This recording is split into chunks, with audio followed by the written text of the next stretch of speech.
to hear directly from you, Mr. President, about Ukraine's fight and the need to continue to stand together through 2023. This visit also falls on the 300-day mark of Russia's brutal invasion of Ukraine. 300 days since Putin launched an unprovoked, unjustified, all-out assault on the free people of Ukraine.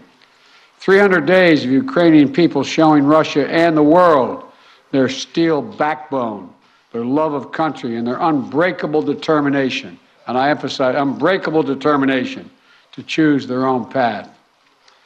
To Ukrainian people, I say to them all, you have demonstrated, you have shown your strong stand against aggression in the face of the imperial appetites of autocrats who wrongfully believe they might be able to make might right, and they're not able to do it. Thus far, they've stood alone, and but you haven't stood alone. You have had significant help.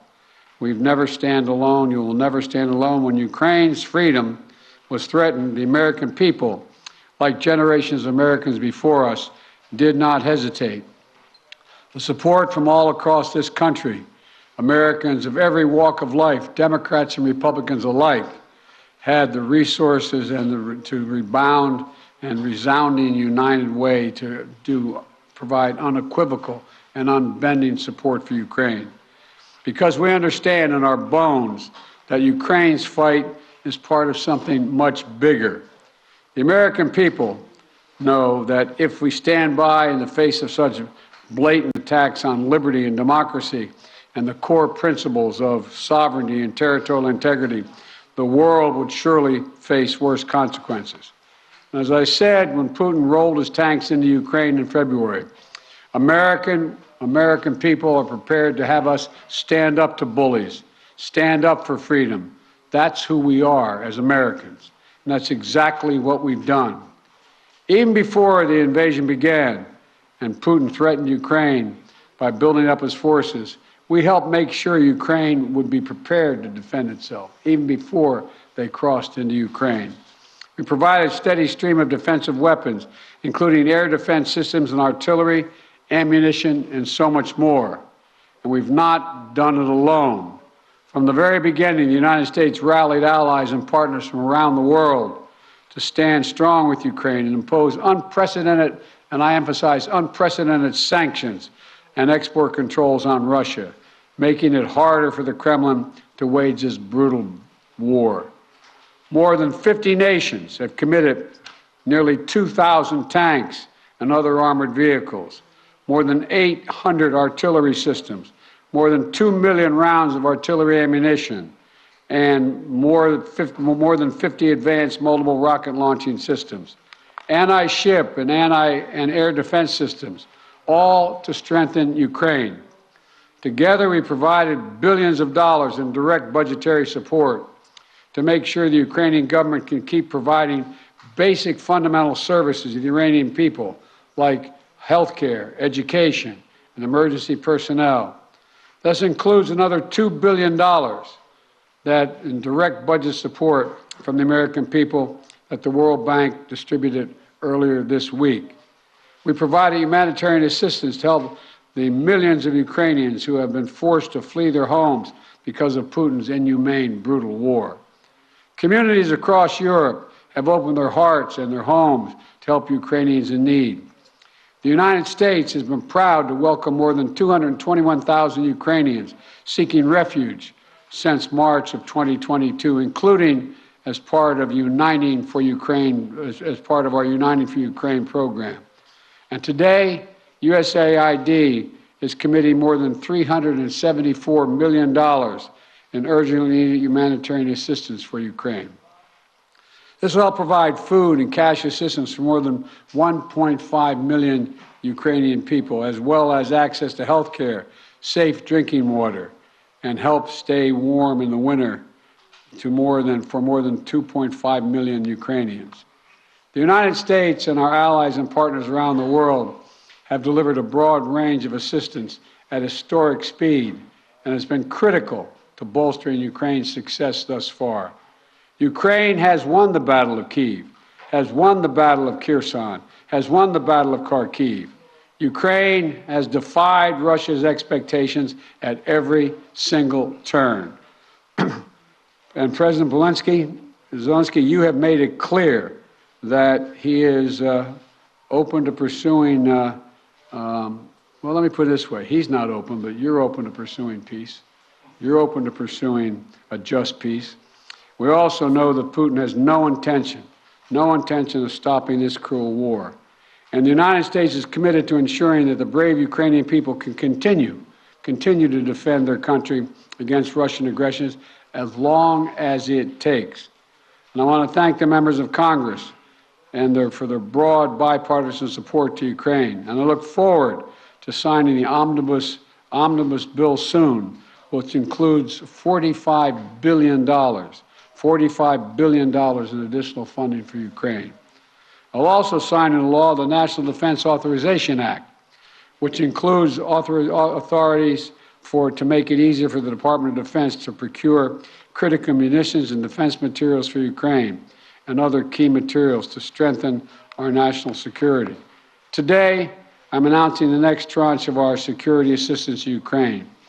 $1.85 billion package of security assistance that includes both direct transfers of equipment that Ukraine needs, as well as contracts to supply ammunition Ukraine will need in the months ahead for its artillery, its tanks, and its rocket launchers. Critically, in addition to these new capabilities, like precision aerial munitions, the package will include a Patriot missile battery, which will train Ukrainian forces to operate as part of the ongoing effort to help bolster Ukraine's air defense. It's going to take some time to complete the necessary training, but the Patriot battery will be another critical asset for Ukraine as it defends itself against Russian aggression. Altogether, today's new security assistance with humanitarian funding amounts to $2.2 billion in additional support for the Ukrainian people. We should be clear about what Russia's doing. It is purposefully attacking Ukraine's critical infrastructure, destroying the systems that provide heat and light to the Ukrainian people during the coldest, darkest part of the year. Russia is using winter as a weapon, freezing people, starving people, cutting them off from one another. It's the latest example of the outrageous atrocities the Russian forces are committing against innocent Ukrainian civilians, children, and their families. And the United States is working together with our allies and partners to provide critical equipment to help Ukraine make emergency repairs to their power transmission systems and strengthen the stability of Ukraine's grid in the face of Russia's targeted attacks. We're also working to hold Russia accountable, including efforts in Congress that will make it easier to seek justice for Russia's war crimes in Ukraine. Let me close with this. Tonight is the fourth night of Hanukkah, a time when Jewish people around the world, President Zelensky and many of the families among them, honor the timeless miracle of a small band of warriors fighting for their values and their freedom against a much larger foe, and how they endured and how they overcame. How the flame of faith, with only enough oil for one day, burned brightly for 8 days. A story of survival and resilience that reminds us that the coldest days of the year, that light will always prevail over darkness, and hope drives away despair. And that the human spirit is unconquerable as long as there are good people willing to do what is right. This year has brought so much needless suffering and loss to the Ukrainian people. But I want you to know, President Zelensky, I want you to know that all the people of Ukraine to know as well. The American people have been with you every step of the way, and we will stay with you. We will stay with you for as long as it takes. What you're doing, what you've achieved, it matters not just to Ukraine, but to the entire world. And together, I have no doubt we'll keep the flame of liberty burning bright, and the light will remain and prevail over the darkness. Thank you for being here, Mr. President. We're going to stand with you.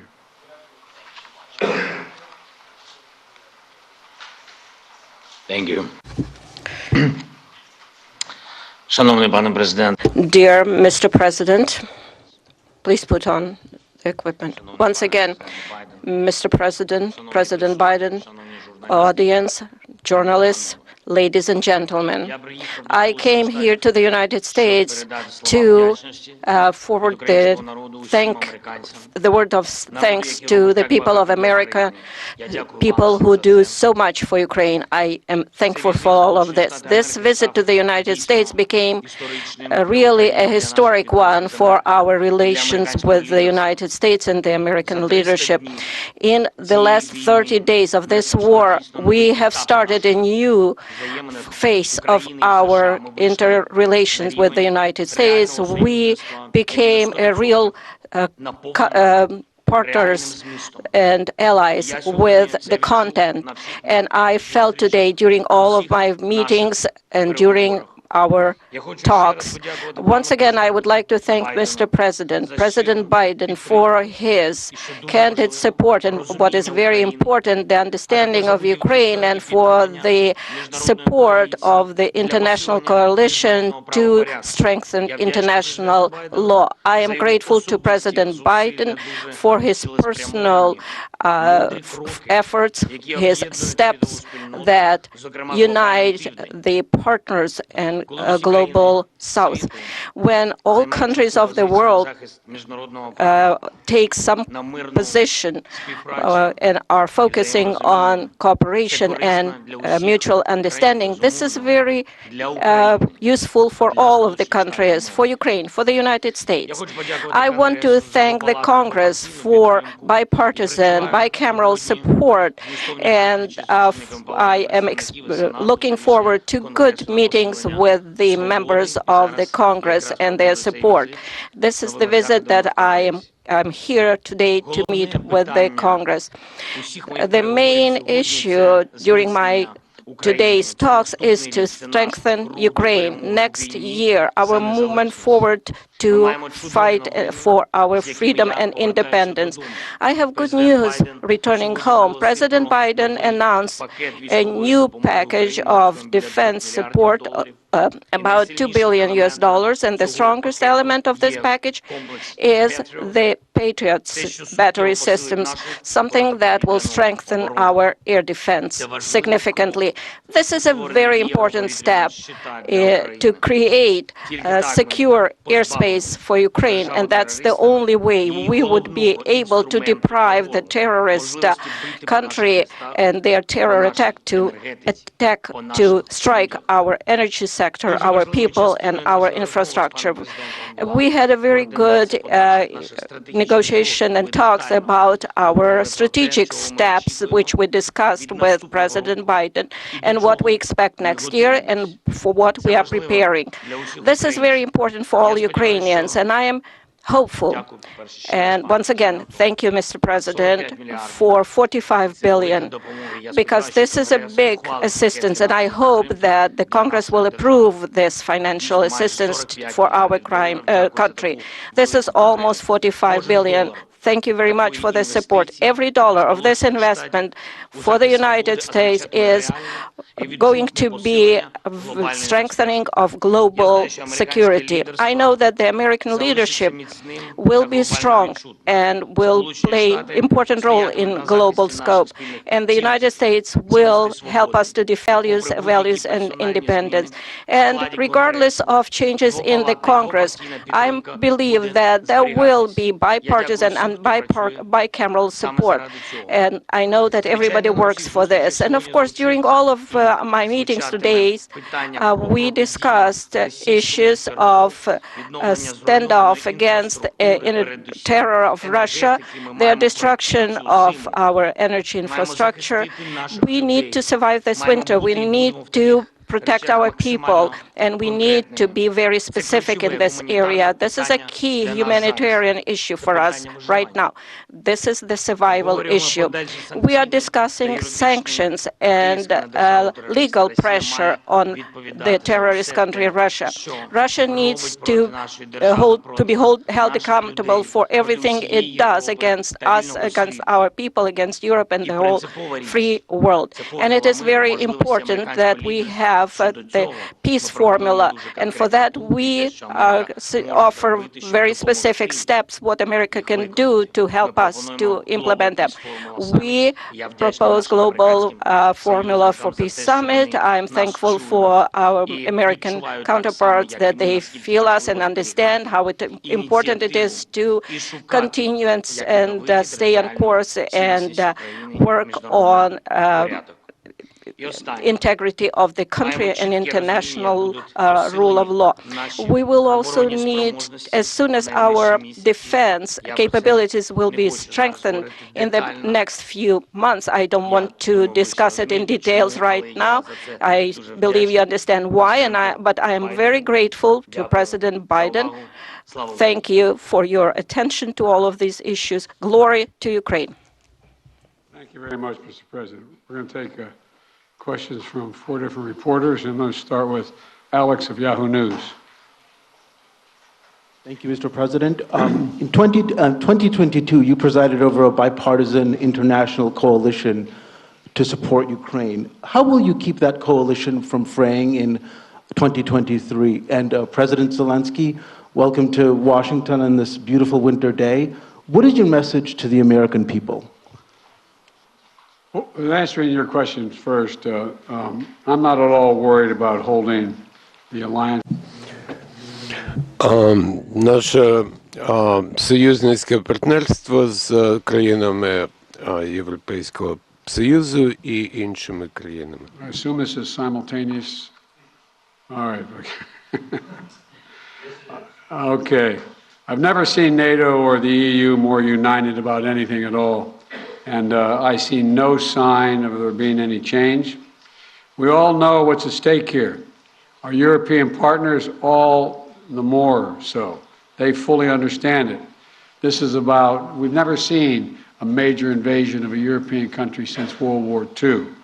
And they see no signs that Putin is going to do anything to change that unless we resist and we help the Ukrainians resist.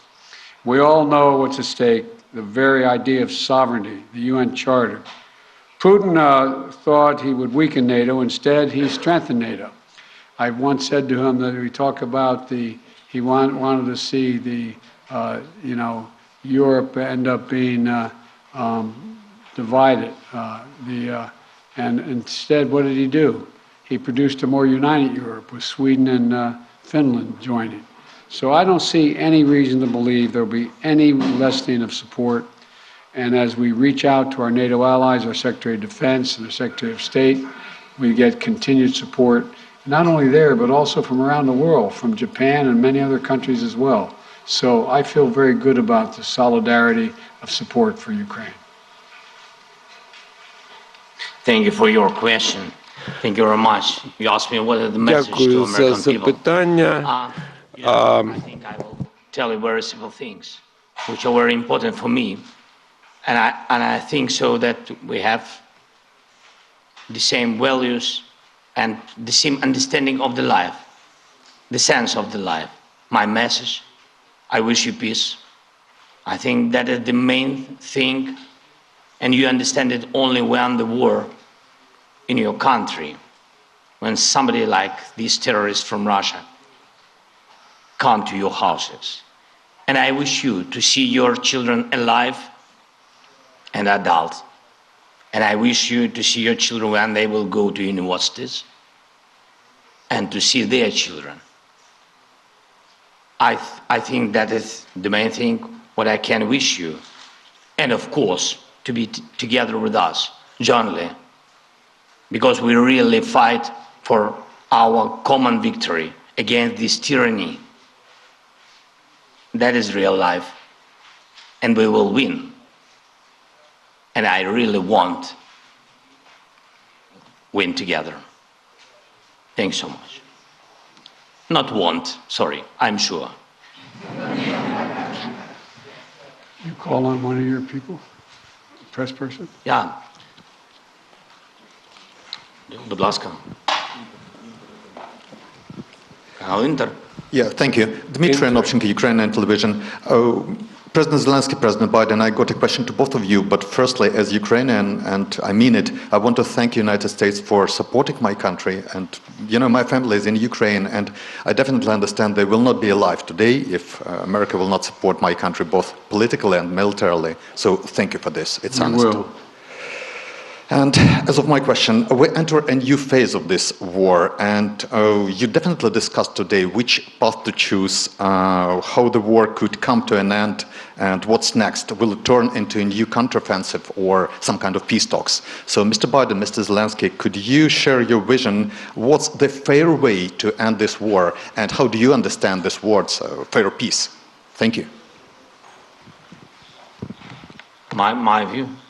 Your guy. I think we have. I see it. I see. Although I like him very much already.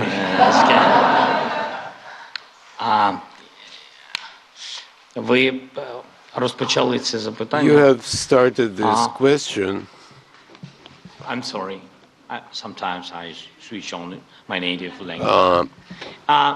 Ви почали з того, що ви You have сказали, started by stating that your family is in Kiev and without the assistance of the United States. This is absolutely true. The U.S. leadership in this assistance is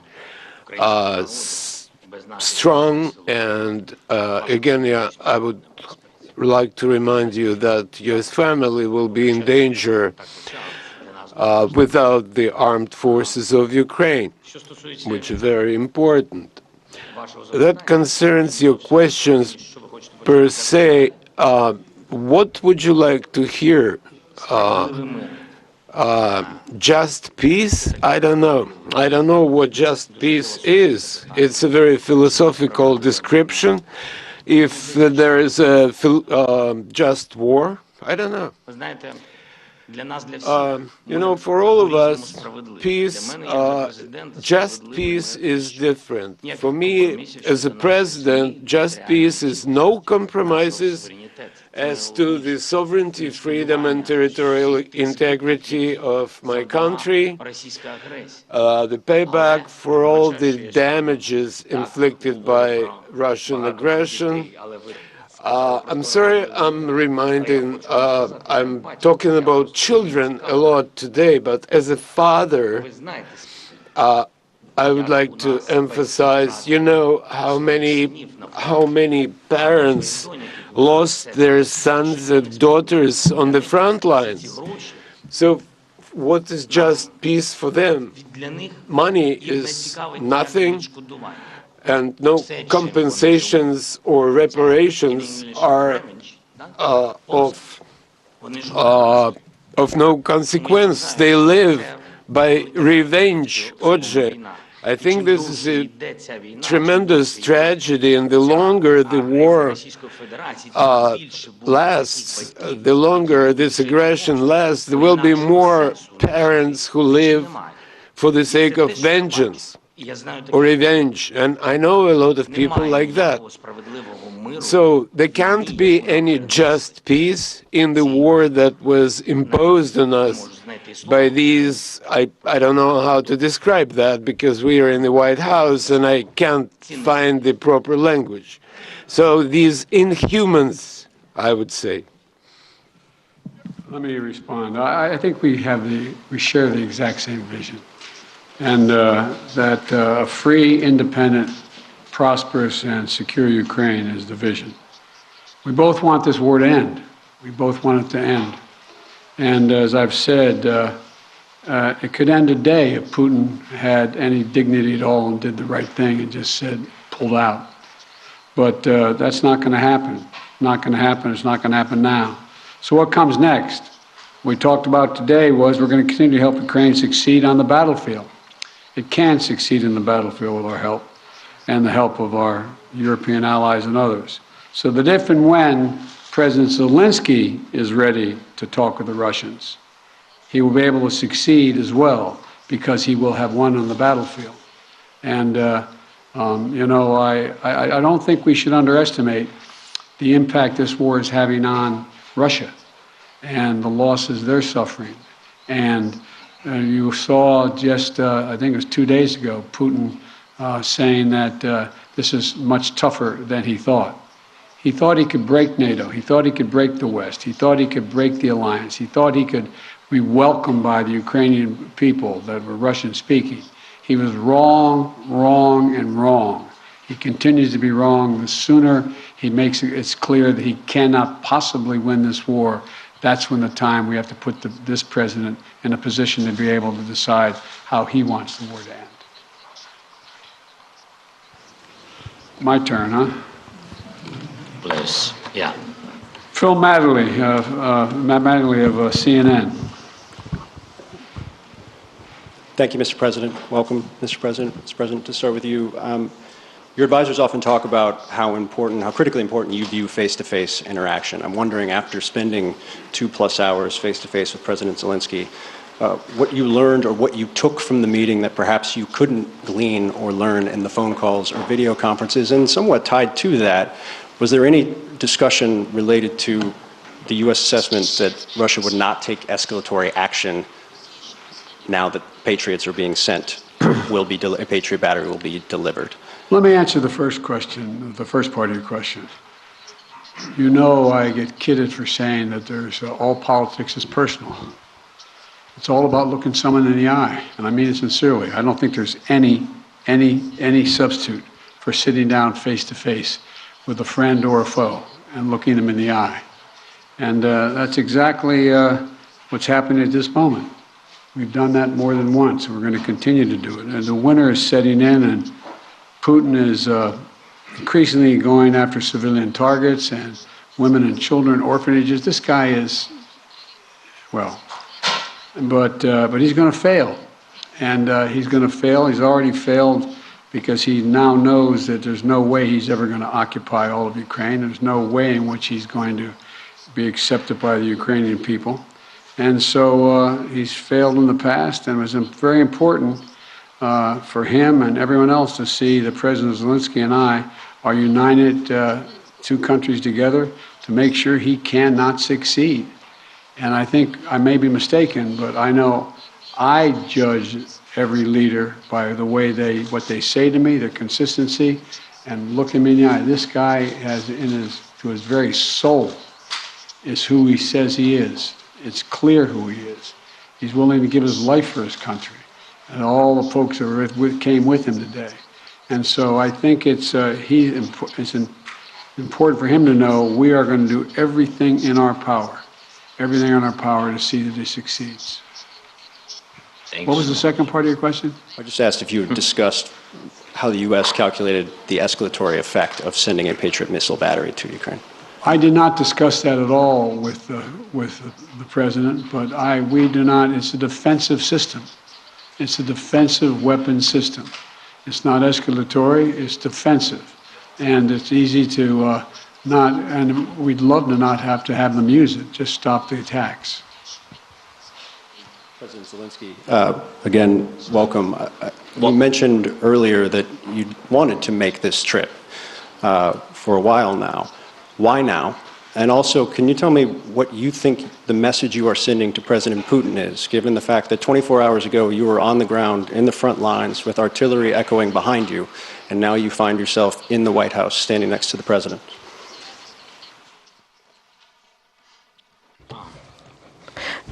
Thank you very much for your question. As to what is the message for Putin? I am standing here in the United States with President Biden on the same podium because I respect him as a person, as a president, as a human being for his position. And for me, this is a historic moment. I can send messages to President Biden. For example, if it's not serious, you said, what's going to happen after Patriots are installed? After that, we will send another signal to President Biden that we would like to get more Patriots. We're working. That is our life. We are in war. I'm sorry. I'm really sorry. That is my appreciation. Що стосується As президента to Путіна, President Putin, In 2019, we had a Normandy meeting. In 2019, I became the president of Ukraine, and at that time, we were sending maximum messages to President Putin, telling him that there shouldn't be a full-scale invasion, to stop aggression, to renew our territorial integrity, to find diplomatic solution. Or, God forbid, we should not have a full-scale war. At that time, he said it won't happen. He was lying. So what kind of message I can send him after he actually destroyed our life, is destroying our life? He can even go further, somewhere where the Soviet Union stayed before this, so he might want to invade those territories too. I believe that there is something mortal about his inadequate approach to the world. Why we need to send him a message? He needs to be interested in getting attention from the world, because he is not a subject of civilized people. He should be interested in trying to save something of his culture and history of his country. So that's his problem now. This will be the last question. Olga Kushelenko, 1+1 TV channel. When the full-scale invasion started, U.S. officials said that Ukraine cannot receive Patriots because, as you said, it might be unnecessary escalation. And now it is happening. Right now, today, it is happening. And now Ukraine desperately needs more capabilities, including long-range missiles, ATACMS. Maybe I sound naive, but can we make a long story short and give Ukraine all capabilities it needs and liberate all territories rather sooner than later? Thank you. Well, his answer is yes.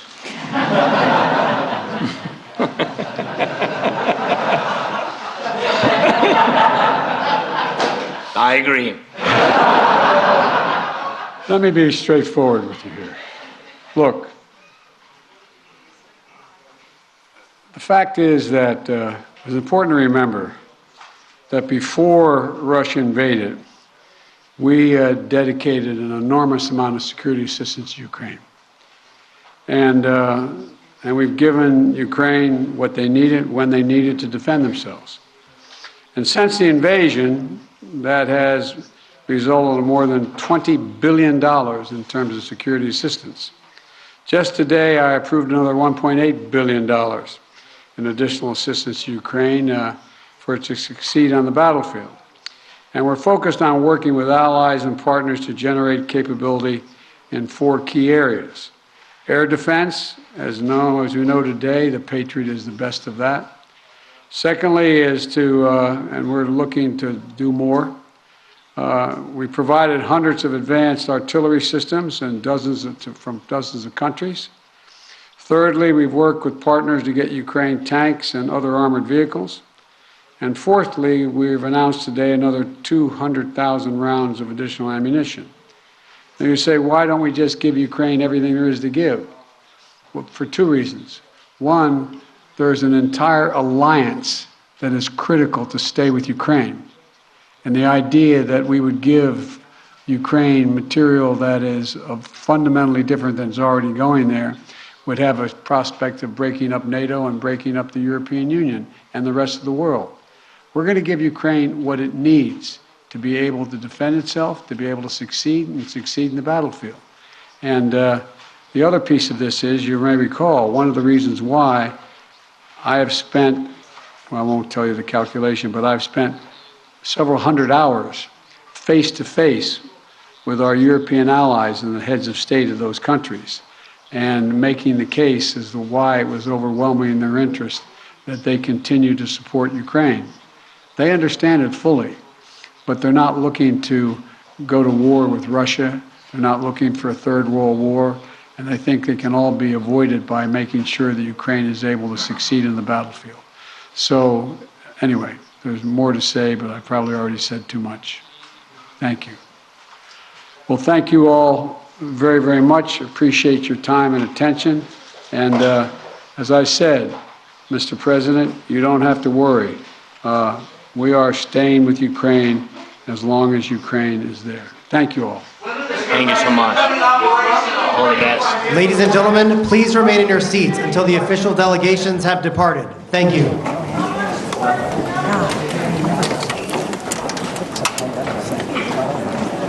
I thought America defeated the virus.